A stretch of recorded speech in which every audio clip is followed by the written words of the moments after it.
This Everybody conference would will now be recorded. rise for the Pledge of Allegiance. I pledge allegiance to the flag of the United States of America and to the republic for which it stands, one nation, under God, indivisible, with liberty and justice for all. Thank you.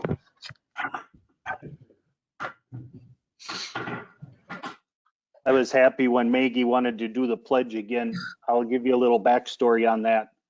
Back when I got on the council, they never said the pledge either, and I wanted to have the pledge said at the meeting, so that's how we kind of got started on it. So I was happy when Maggie wanted to restart it. So I would take a motion to approve the agenda as presented. So moved.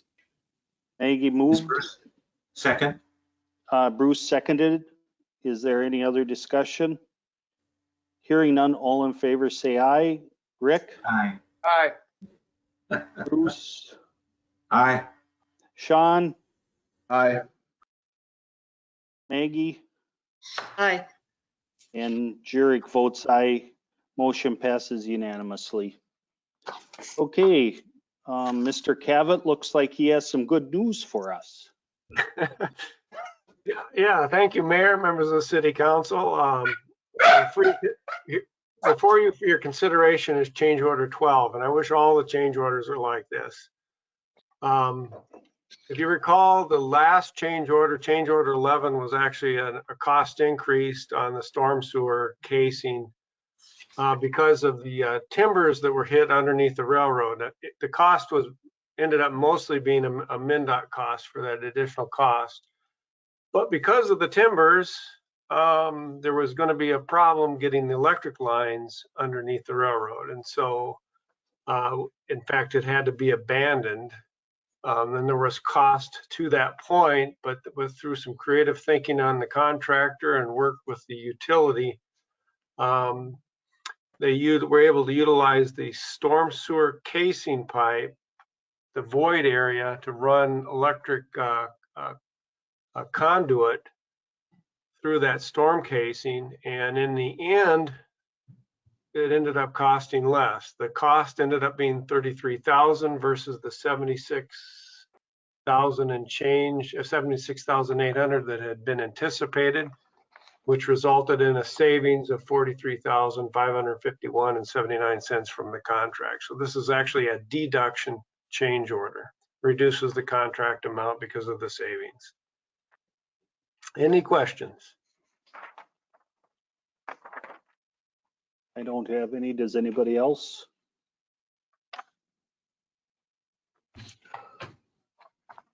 With that, I would take a motion to approve the resolution that's presented. So moved. Maggie moved. Is there a second? Second. Bruce. Bruce seconded. Is there any other discussion on this? Hearing none. Rick, how do you vote? Aye. Bruce? Aye. Sean? Aye. Maggie? Aye. And Jurek votes aye. Thank you. Thank you. And then introduction of ordinance number 321, amending sections 302, 611, and adding section 745. Ken? Yeah, thank you. I want to run through a quick PowerPoint summary of the Planning Commission discussion to date on this topic. So first slide here, we'll just run right through. A little background on this. So late 2020, staff did receive an inquiry from a interested business about possibly opening a fire range and actually expanding retail federal firearms license dealer for retail as well. And that kind of led to discussion on interest in the indoor firing range. And in talking with City Attorney Scott Riggs about this matter and looking at our zoning ordinance, we did have a category in our industrial zoning district specific to commercial recreation that could actually be used to consider that use of an indoor firing range in the industrial zoning district. However, it did not provide for any performance standards, safety-wise, sound, noise, whatever. So that got me looking into other cities and what they require, not only in the immediate vicinity, but also throughout the state, and what the current standards were that were guiding the development and construction of an indoor shooting range.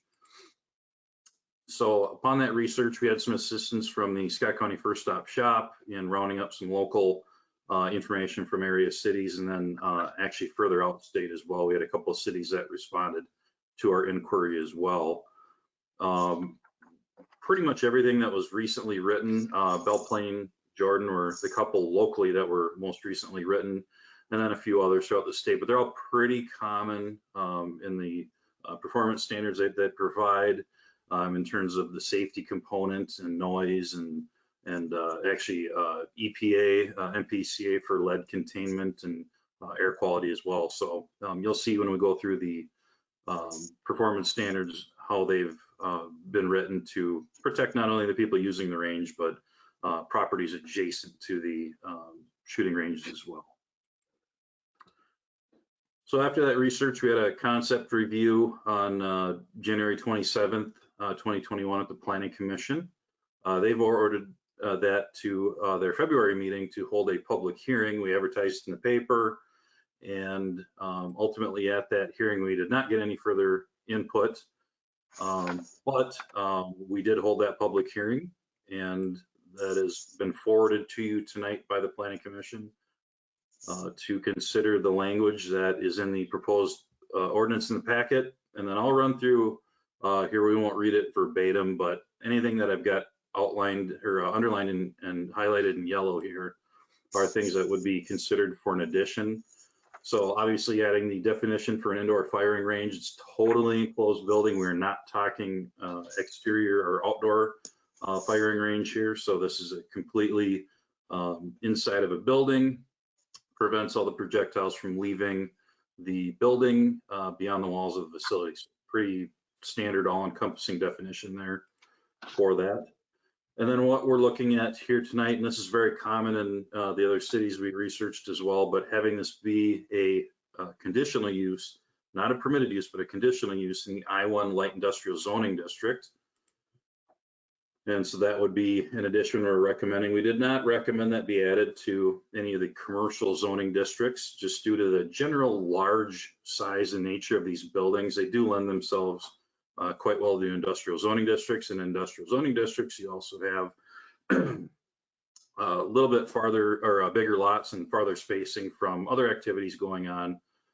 So they tend to be better neighbors with the industrial users than retail, commercial, that type of other use. So really the meat of the proposed ordinance comes down to these performance standards. So we're proposing an addition to the zoning ordinance 745 titled indoor firing ranges. And this again would be just a conditional use in the I-1 district. So we talk about the distance that they must be from residential property. They can't be directly adjacent to a residential zone property or public park property. And again, we're talking about the industrial park here. So generally the area up by 6th Street Northwest, where some of the existing lots do actually abut Founder Hill Park, but the currently developed city lots on the north side of 6th Street do not. Item number 2, this was one that actually came up for discussion. Had the most discussion actually at both the concept review and then at the public hearing with the Planning Commission, whereas a lot of cities have this 1,000-foot distance that a firing range cannot be from a place that dispenses or sells intoxicating or non-intoxicating beverages, you know, your typical bar or restaurant that has alcohol. And at the Planning Commission meeting, at the public hearing, they also wanted to make sure that the language was added in there for, and actually this is written wrong in here. It was actually changed from another firing range to be 1,000 feet away to specifically being 1,000 feet away from churches and schools. So that is actually what ended up being in the language. So I apologize, this should have been changed in there. So it was 1,000-foot distance from schools and churches. So again, even in the industrial park lots that the city owns, Raven Stream Elementary is over 1,000 feet away, as well as the Latter-day Saints Church, just to name a couple of examples there. Obviously, the rest of these are more related to regulations. Building code must be met, OSHA standards for indoor ventilation, and EPA and MPCA for lead containment and noise. There's specific design considerations for firing ranges, particularly the backstop for trapping the bullets, to make sure that the buildings are designed to handle certain caliber of ammunition, and that they obviously don't want bullets leaving the building. So you have to have those plans certified by architects and engineers that can prove that to be the case. Kind of moving along here, number 7 had a little bit of discussion regarding a written log of range users being maintained. I'm talking with Chief Garis about that back at our concept stage. You know, this is just something that can be referenced back to if there happens to be an issue with a firearm in the city. You can see if the individual is maybe utilizing the shooting range excessively or just had been there at all. So it's kind of just keeping track of that activity for nothing more than just to track who and when is using it. Locking firearms when they're not being used and when the range is closed, in case there's a break-in. You don't need somebody making off with, you know, a number of firearms and have them leave the facility. Number 9, there has to be an adult range operator on the site at all times. And then these last few talk about insurance, having instruction by that certified firearms instructor, having a security plan for the outside grounds. That would be part of the conditional use permit review process. Meaning state law when you're transporting your firearms to and from the site. So really don't need to mention that in the ordinance probably, but just a reminder as part of our ordinance that you can't just carry your firearms around without meeting state law. And then minors, not allowed in the range unless they're either in a class or supervised by an adult. And then the range itself cannot sell intoxicating liquor. And then limiting the hours to 7 a.m. to 10 p.m. And then finally, kind of the catch-all, any other additional performance standards for the range can be considered at the time of the conditional use permit review. So again, these are very common provisions, you know, maybe a word or two changed here and there between the cities that we researched, but for the most part, very common. But a lot of these facilities here, if you can see on the overhead, we have you know, a varying level of the appearance of them, but generally, you know, you have your shooting lanes, you have some method of bringing the targets to and from the user of the shooting range. You have air quality type items in these rooms, and then the lead containment. And this is just a rubber backstop. There are different methods nowadays that are also used to more easily contain the lead, clean the lead, and get that taken care of, because you do have to take the lead out of the building over time. Ultimately, the Planning Commission and staff did recommend that the council consider the introduction of the ordinance here tonight at the meeting. And with that, I can stand for any questions you may have on this topic. Yeah, Ken and Council and Mayor, I do want to address an item in this number 7 stipulation, and it's the C, where a photocopy of the individual's permit to carry a dangerous weapon. You do not have to have a permit to carry in order to utilize a shooting range. You can transport your gun to and from the range legally without a permit to carry. So I don't see any reason why we need, in addition to a photo ID, a copy of the permit to carry. And when it says a permit to carry a dangerous weapon in the state of Minnesota, and Jim, if I'm wrong, please let me know, it's a permit to carry a firearm. dangerous weapon could include a knife. It could include a baseball bat. It can include anything that can be dangerous. So that's not an accurate statement, but if I just propose that we strike C because it's unnecessary. Because also it would limit the firing range to only those that have a permit to carry. And that I don't think is the intention. Yeah, that would not be the intent, Maggie. You're correct. I would agree. I would agree also. Good catch. I didn't even Thank you. see that. That sounds good to me too. The only other comment that I had is I think it's just a little typo. You know me, I read the words, right?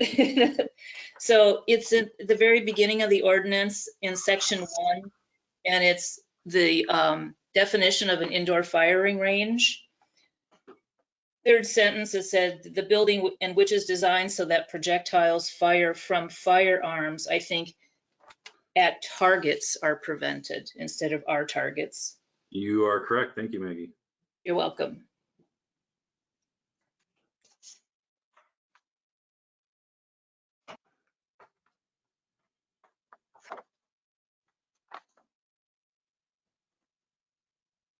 Otherwise, I think the other, the list of stipulations is probably pretty much along the line of other firing ranges that I've attended. So I don't think that they are overreaching.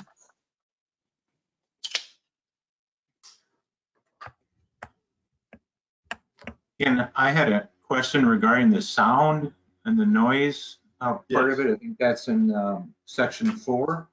Yep. And it just occurs to me, just because I'm familiar with some of the dog kennels that got built and some counties requiring a soundproof building for dog kennels. So if you're standing outside the building, you can't hear the dog bark, that they require that level of sound protection. Yep. I'm not sure, and I'm not asking for, I would just like to understand the requirements of section 4. Does OSHA or MPCA have standards that would not allow you to hear gunfire from outside the building? Yeah, so MPCA specifically, and it references back to state statute, and I can actually bring that back to you if this moves on or if you want to continue it. But basically, they have sound levels for different land use categories in state statute, and actually it references back to Minnesota rules. But typically, they'll have a standard for a commercial district, industrial district, and residential district. I think those are the 3 main categories. And you're typically measuring the sound level at the residential district. If your complaint is about an industrial district, for example, and there would be a certain decibel level that would have to be met. And the standard is a limit of sound per 10% of the hour at a certain level. And then the other one is at 50% of the hour for a certain level. So I don't have that table in front of me here, but it's typically not that you can't hear it. You're just not going to exceed the threshold to violate state law. So I can certainly get that table to you if we continue the discussion on this topic, but I don't have that in front of me. But no, it's not a no sound category. It's just a level of meeting the nuisance category, really, is what it comes down to. And that goes for any business in the city, for that matter. Then maybe if cities or counties have a requirement, as an example, the dog kennel with soundproofing, they must have a different, higher standard than these zoning noise level standards. I would guess they probably do. Okay, that would be my only kind of thing I would like to understand further in the future is if this is near residential zoning, which it is, we're be putting this right next to a residential area. We may want to have higher noise standards than the generic ones that are done by zoning. And I wonder if a lot of these facilities already have these kind of noise requirements. And I'm not familiar with them, so I don't know if you can walk by and hear shooting or not, but that's something we may want to look at a little further, but I support the reading of the ordinance. So Bruce, if there's a firing range up in Burnsville that's indoors, it's been there, my goodness, probably 20 years. So, and certainly building technology has progressed since then. But if you stand outside that building, all you can hear essentially is a pop. I mean, it's audible, but it's not a loud boom, bang. It's very, very muffled. And there's actually 2 firing ranges up in Burnsville. One's in a larger warehouse, and the same thing with that building being newer, you can't even hear anything. So the construction. Did the city require them to be? Did the city require them to be soundproof then? That's a good question. We could look at the Burnsville ordinance to see if there's anything special. If they're not soundproof, right? They're probably sound resistance, because for the older range, you can hear that pop. And it also depends on the caliber of the bullet. If you're going to fire a 22, you're not going to hear anything. But they also have a rifle range, and so a lot of hunters need to sight in their guns. And so if you're shooting a 30-06 or something, you're probably going to hear it a little more so than a small 22. So just kind of keep that in mind. I don't know what the Burnsville ordinance has specifically in it, but it's easy enough, I'm sure, for us to check out. I'll check with the city of Burnsville on that. And Okay. yeah, to Randy's point, I've been to the Modern Sportsman shooting range, and yeah, you can't hear a peep out of that building on the outside. Yeah, they've done a good job. Yeah, I have to think that they did some soundproofing then, because normally, I mean, I fire guns too, and normally you would hear it in a normal commercial building. But since it's close to a residential area, the industrial park is, that's something I would think want to be proactive about trying to manage the possibility that these residents would be hearing this all the time. Mhm. Yep, for sure. This is Mike speaking. It should also be pointed out is that, there's no automatic guarantee that the city is required to accommodate a request to put a indoor gun shooting range in the industrial park. That issue would come to the EDA, who would make a recommendation to the council. And the 2 primary factors that they've historically tried to look at is that what's the level of investment and improvement to the tax base within the community? And secondly, what are the number of jobs that are being created? So just because this ordinance is being designed to allow a gun range in an industrial I-1 district doesn't automatically mean that it would go in the city's industrial park. It's a good point, Mike, because I noticed that some of the examples were in commercial districts. So commercial zoning or B2 zoning and things like that, so. But I think you heard Kim say in the discussion that they had why they didn't do that. I know up in, where's Bill's Guns at, Jim? Can you remember? I can never remember the town. Robbinsdale. Robbinsdale, thank you. That's in a strip mall. It is. So, I mean, obviously, they gotta have some major restrictions there. So. But I just was wanting to point out that when you take a look at it, that obviously we have a number of vacant industrial lots. I just didn't want people to automatically connect the 2, that may not happen, and it would have to end up being a recommendation from the EDA to the council. Okay. Is there any other discussion on this? Otherwise, do we need I'm sorry, Mike, do we need a motion to accept this first reading? There would be a motion and a second to introduce the first reading of the ordinance tonight. Correct, okay. So I would take a motion to introduce the first reading of this ordinance. So moved. Yeah, second? I'll second Rick here. And Rick seconded. Maggie made the motion, Rick seconded it. Is there any other discussion? Hearing none, all in favor? Rick? Hold on, did you have something you wanted to say there, Ken? I just wanted to verify. Oh, I'm sorry. Did you want to include the changes Maggie suggested to the definition with the one word "are" to the word "at," and then removing section 7C? Just want to verify that. If Maggie's good, I am.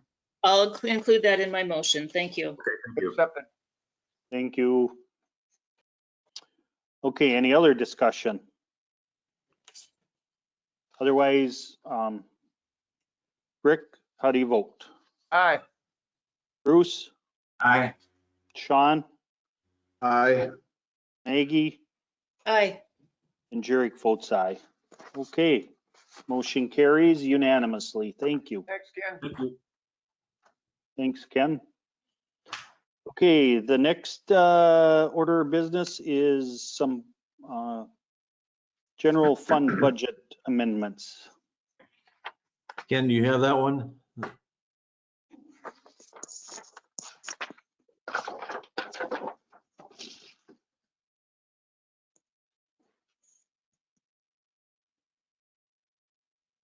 Ken, number 3, do you have the memo on that? Right Okay. there. Oh, sorry, I was Okay. muted. There we go. Patty's unable to be with us tonight, but in taking a look at it based on previous actions, we're needing to amend the budget. And after discussions with the auditor, she was encouraging us to do this closer to the time that we need to do it. So the first one is a budget amendment that would change the liquor license revenue based on your actions in January and February, which would reduce the line item for liquor revenues from 34,100 down to 16,500. Again, not huge, but more realistic based on your change to the licenses and permits for the coming year.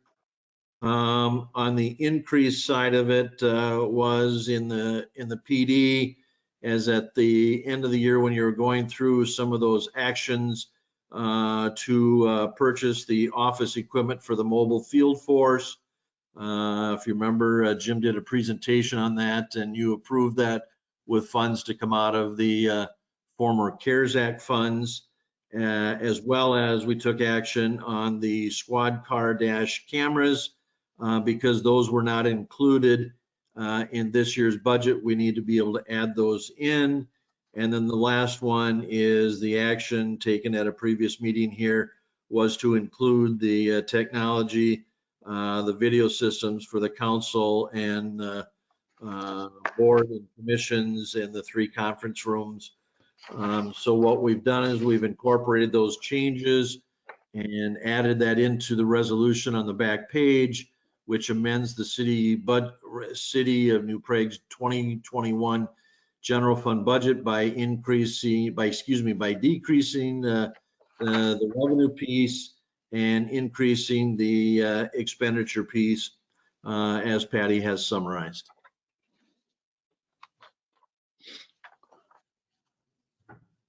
Okay. Any questions?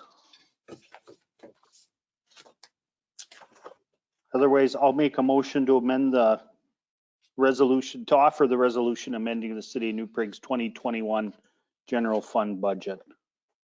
I'll second. And Sean seconded it. Is there any other discussion? Hearing none, all in favor. Rick, how do you vote? Aye. Bruce, Aye. Sean, Aye. Maggie, Aye. and Jerick votes aye. All right, resolution adopted unanimously. Okay. The next item on the agenda is the information that was presented to us by, well, we asked Mike to get us RFPs on executive search firms, which he did, and it was presented. Did everybody get a chance to read them over? Yes, I did. You know, one of the things I didn't have clear in my mind while I was reading through that, do we open it up for anybody in the city that wants to try to move up?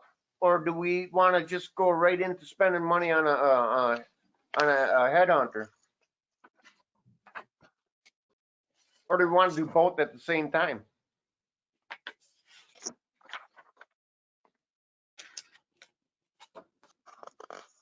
Well, I believe when we had spoken that we first wanted to, see what the proposals look like.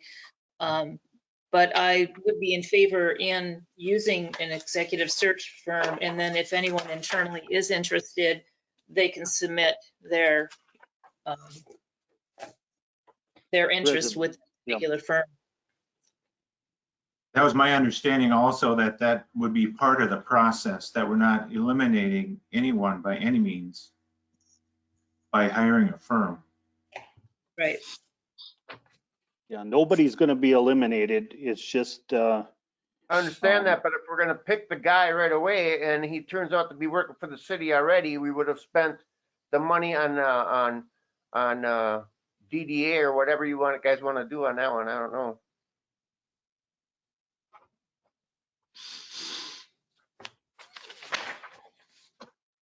Well, you certainly would spend the money, but you would have gone through a process that would have required you to do due diligence to look at other candidates and then make some decisions based on that.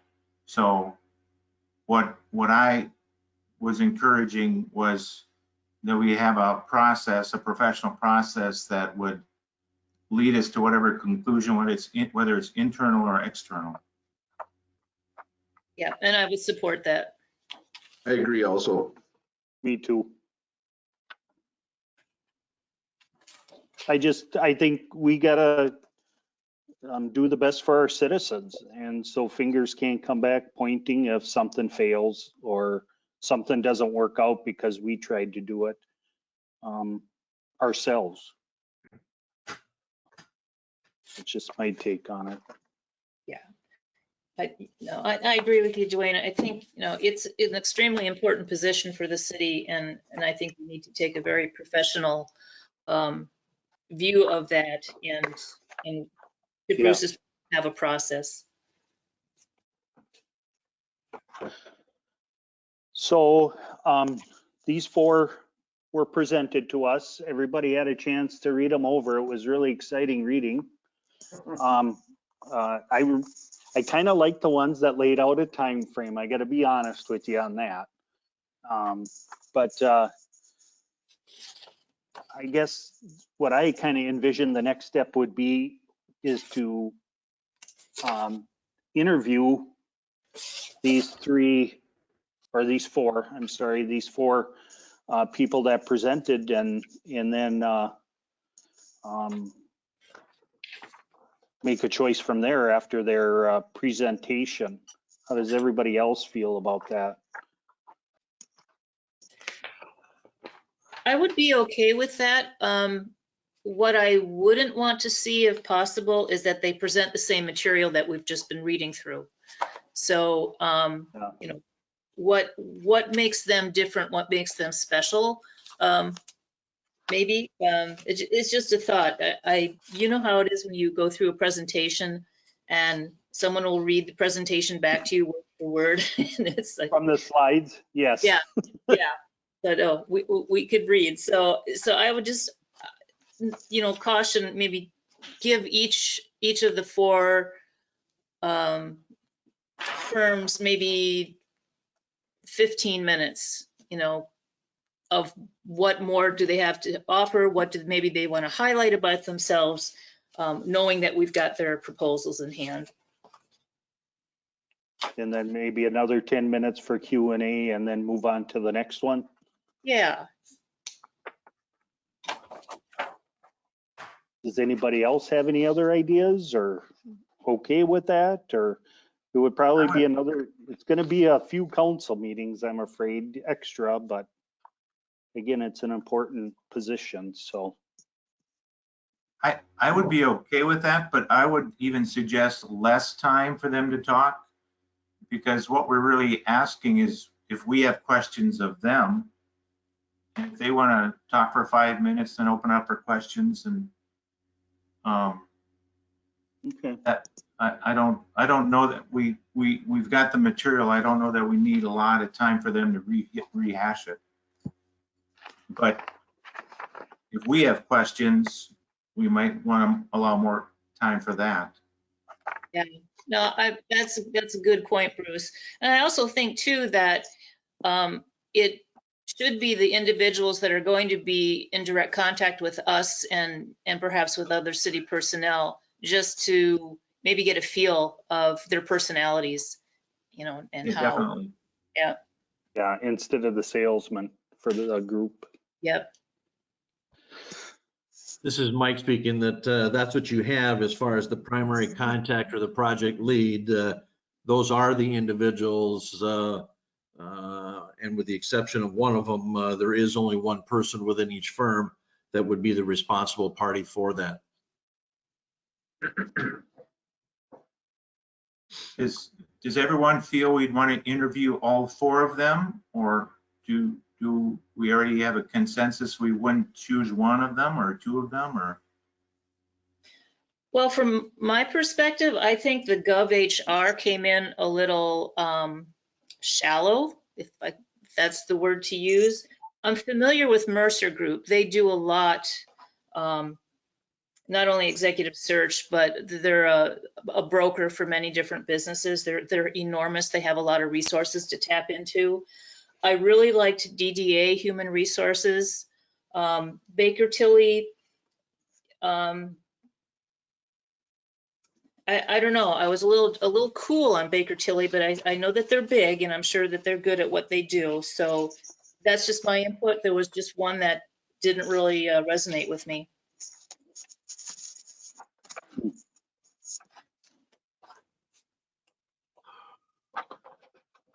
I guess I would agree with the GovHR USA, just the lack of Minnesota hires there may preclude, already put them behind in my mind than the other 3. So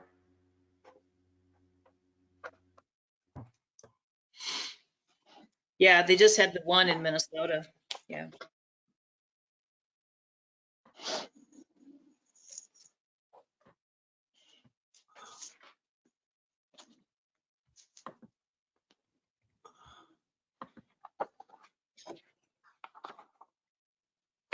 Sean, did you have any feel, or Rick, any input? I'm fine with whatever you guys decide, if it's 3 or 4. I would agree Well, that, Mercer, I mean, that DDH came out better with my math. I don't know about the rest of you guys. Because that's just what I was thinking about. That's just like, I didn't know whether we should spend the $20,000 to do this, or if we're going to end up hiring somebody that already works for the city, it's going to be a waste of $20,000. But if we want to do it that way, I would say the DDA.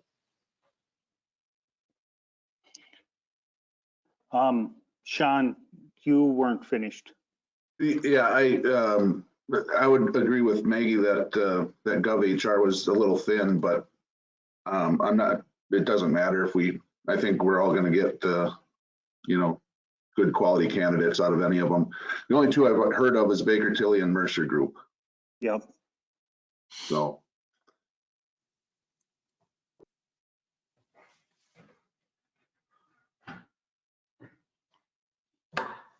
I think we could just get a consensus, or give Mike a consensus who to schedule. We'd have to do a meeting next week to keep this moving. And, you know, we can probably keep it to about an hour and a half, maybe. Well, if you were to cut it down to the 3, and Yeah, if you were to and- get that Baker Tilly and DDH or DDA, and then go with Mercer Group there. Yep, that's what I was thinking, actually. I didn't mention that. I apologize. I would eliminate that GovHR also. And I would So- support going with the three, Baker Tilly, DDA, and Mercer. So would I. So would you be open to council meeting at 5 or 5:30 next Monday? I can't next Monday. We've got the joint powers meeting at All right. 4:30. What if we went a little bit later then? I'm back to back then, so I have an appointment at 3:30. I've got to get to a 4:30 that ends maybe at 5:30, and then so Monday just is not a good evening for me. So I don't know if another day of the week might work for others. I'm certainly open to that. Tuesday? Tuesday would work. Tuesday, that'd be what, the 23rd? Third. I'm okay. I'm good with Okay. that. Would you like it early, Sean? Would you, or, Yeah, I can do 5 or 5:30. okay. Then What do you want to say, 5:30 then or what? I would like to do it at 5 if we can. I'm good with 5. Yep. Yep. Okay. Mike, you got that? Yep. Okay. Is this a workshop or a meeting? No, it would be a regular council meeting. Just to And, deal with this. Because we're in electronic meetings, these would be public interviews.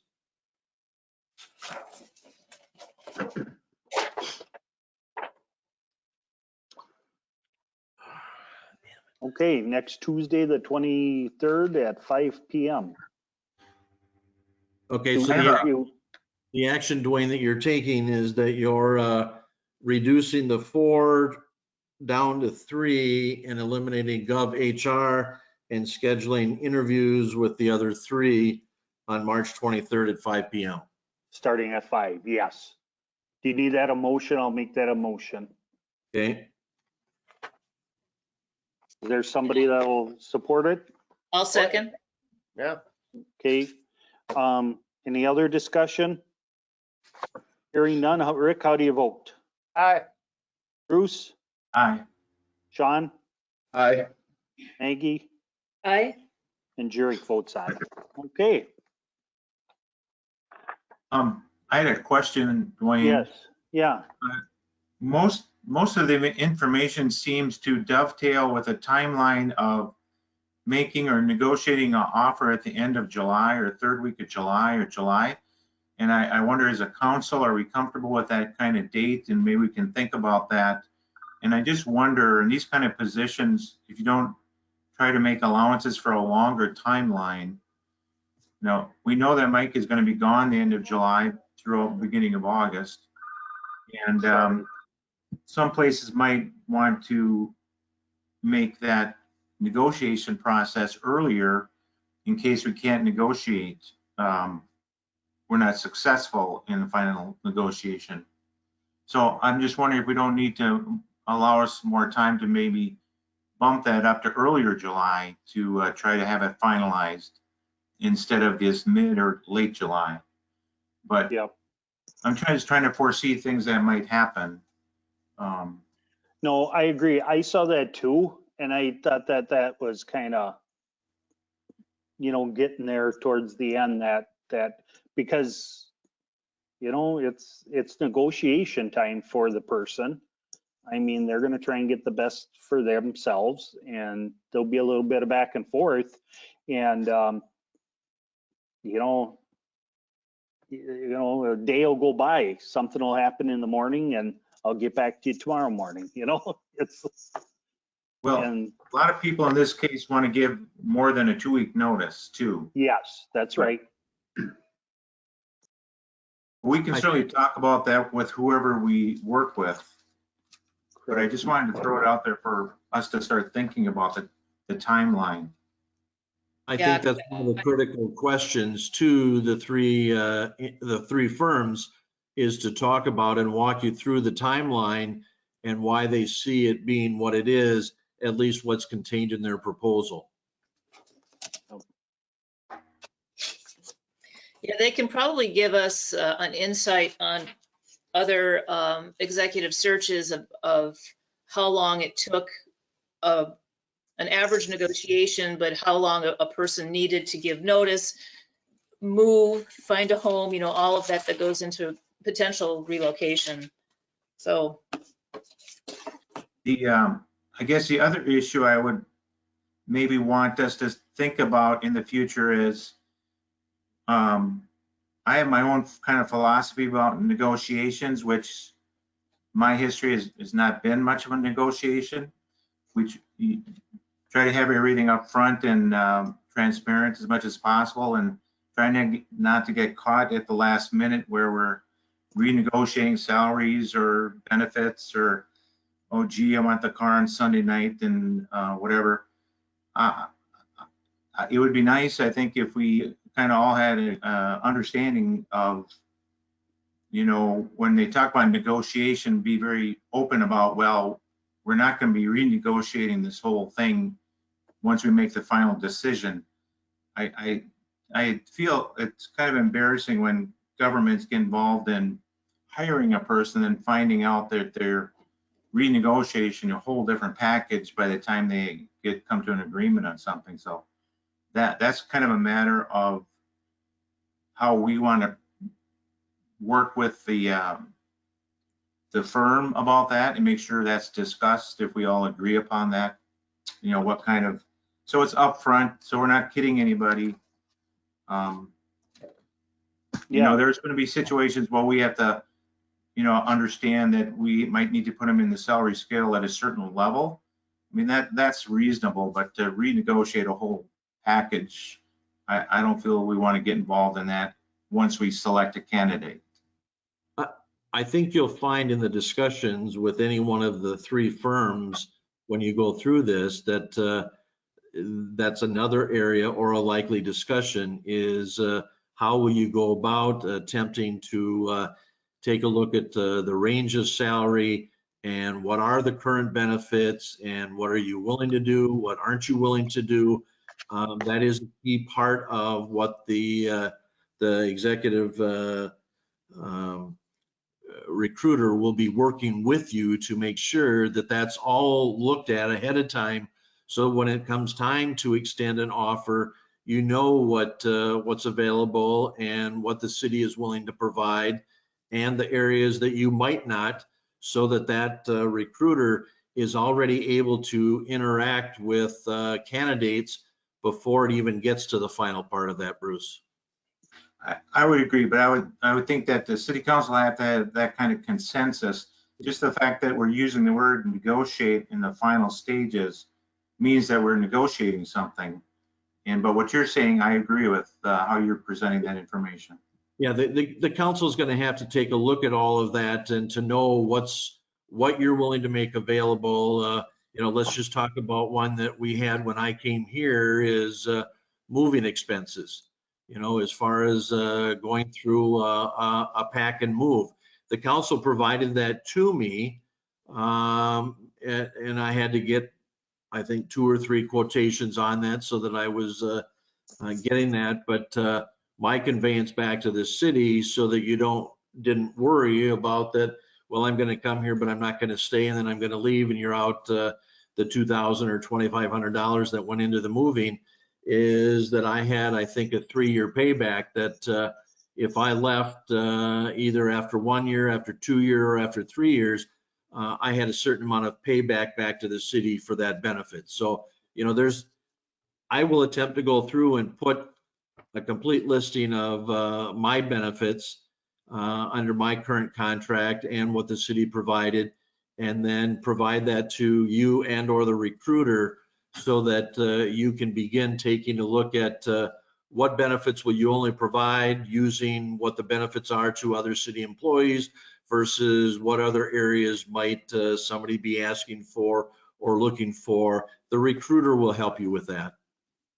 Yeah, and I agree with that, but I think that should be discussed earlier on, and I think that's what you're saying. But I thought the city provided you a loan for those moving expenses, and that was supposed to be reimbursed.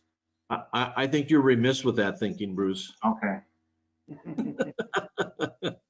Always trying to. And you wonder why I'm trying to retire. Well, I know it's expensive in Alaska.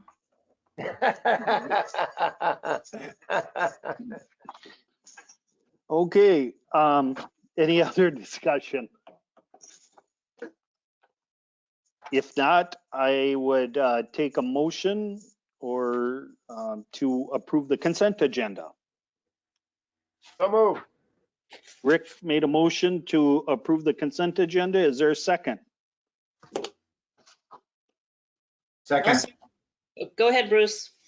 Bruce Second. made the second. Any other discussion on this? Hearing none. Rick, how do you vote? Aye. Bruce? Aye. Sean? Aye. Maggie? Aye. And Jerick votes aye. Motion carries unanimously. Any other miscellaneous that anybody has? I have a quick one. The street lights on Main Street, those will all be redone with the new project. Is that correct? That is correct. And then the old street lights I had a resident inquire about possibly purchasing one. Are we going to sell those, or can we sell those instead of just throwing them away? Or I don't know what the plan was for them, but We have not thrown them away. We have them stored, and yes, if the council decides that's what we would like to do, we can certainly do that. There is some aging and some concerns and issues with some of them, but there's the potential, yes, we could make those available. okay. I have a couple things, and now that you mentioned that, Sean, Chris, just so I don't forget, I know we've talked about this. I've talked to a number of people about this, but I don't know if it's made it to you or where you're at with it. But in the event that we're able to get clean fill from the Main Street project, if we have the availability to it, it seems like we may benefit in the industrial park by having some of it if it's reasonably priced or cheap. And I don't know if someone talked to you about that opportunity, if there's an opportunity for that with a contractor. Well, I know there is somebody that was looking at some fill. It won't be from the whole entire project. My caution, or my concern and caution, I always say, in terms of just placing fill somewhere where you think it's needed, until you have a site plan completely prepared, you don't know exactly what you need, and sometimes you can box yourself in or be placing fill in places where you don't need it, and you end up having to export it later. So it's not always a good deal unless you have an approved site and grading plan. So that would be my concern for the industrial park. Yeah, we don't have a grading plan, but I think Ken and Mike would agree that we're going to need fill for that one lot sometime or other. And you're just telling him to keep his ears open, right? So when we go to flatten out where that armory is, there'd probably be some excess blacktop in that you can probably grab for that. Well, I'm talking about the Main Street, because there's going to be a lot of fill taken out in the Main Street. And if we're paying the contractor to haul that away, I don't know if there's any, it would seem to me there'd be a way we can negotiate benefiting both of us. But certainly a possibility, again, if there's a plan to where it's going to go and how, to what level and elevations it's going to be set to. Otherwise, I recommend caution when it comes to placing fill. Ken, how do you feel about that idea? I know that you probably up on the grading of that lot. Yeah, Chris, I think you're familiar with it too. It's, the industrial park, the 3 lots in the very end there. And I get where you're coming from too, Chris, depending on, what they come in for with the site plan, they may or may not need what we put there. Yeah, areas are low, but yeah, without having a site plan, I can see that concern. It probably will need it, but you never know. But if we have to sell it as a discount because we don't have fill, why wouldn't we try to work out getting fill at least to some level, or at least leave a pile of it there? And maybe not all we need, but it would seem like it'd be a prudent decision, but maybe I'm missing something here. We could certainly take a closer look at that lot or those two lots, and I would want to do something conservatively and not bring in more than is needed, because there's still an area that needs to have some type of storm basin included in that area, and yeah, it's just, Right. and you just don't know how the pieces of the puzzle are going to fit.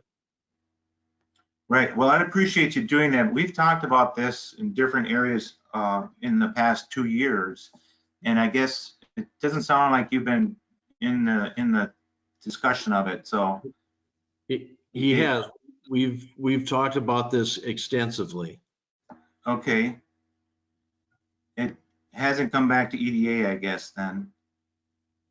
No, it has not, but it's not for lack of discussion. Okay.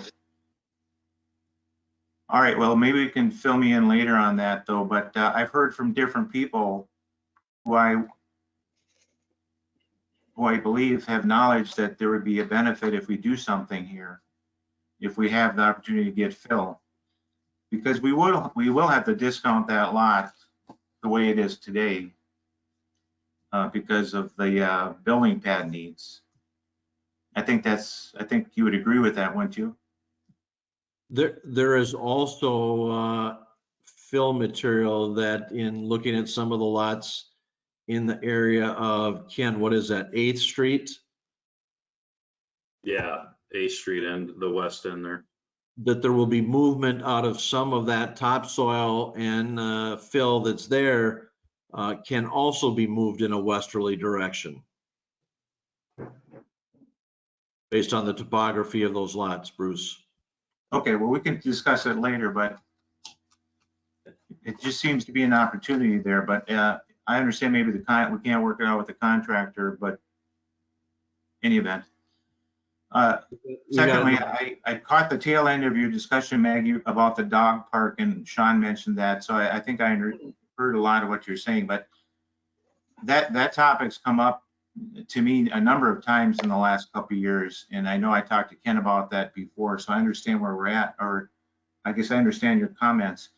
But I wonder, the comments in the minutes, if we could at least get an estimate, what kind of number are we talking about to do what is thought of being done for a dog park, which is mainly just a fence and maybe seating, I would guess.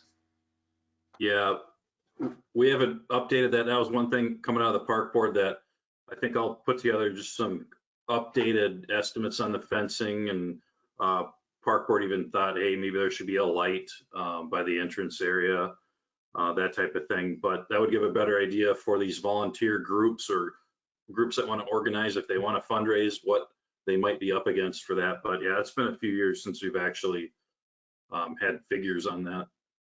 So Yeah, that would be I met with a Boy Scout person a couple years ago that wanted to do it, and I'm not sure if the same few people are calling us, Sean, but I just got a call last week about it again, and then a couple months ago someone asked me about it, and so it seems to be a continuing thing out there. So, but if we could get a number, I'd appreciate it, because then I can do a little more work on it as well. The city council has previously considered this matter, and there was a formal vote. Ken, you remember how far back that was? What was the date when the council did that? Dwayne, you would have been on the council at that time. That far back, huh? Yeah. I remember Jim Credeville's comments on the dog park. I can imagine what Jim's Parks are were. for people, not pets. So what we will do is we will work to pull the history so that at least you can understand the last formal review and discussion that occurred at the council level, what their vote was, all of the information we provided to them, and then you can take a look at that and see whether there's a change of heart or whatnot. But don't let people kid you that volunteers will not take care of that entire facility over an extended period of time. They may start out willingly being able to do that, but historically, if you check with many other cities, it will come down to where it's going to take some type of additional manpower and oversight to take care of it, because it won't take care of itself. Right. There And- was a formal action. Does anybody remember what the formal action was? It was voted down, What was voted down? the dog park at that time. Construct any kind of dog park. To spend the money for a dog park then? Okay. Correct.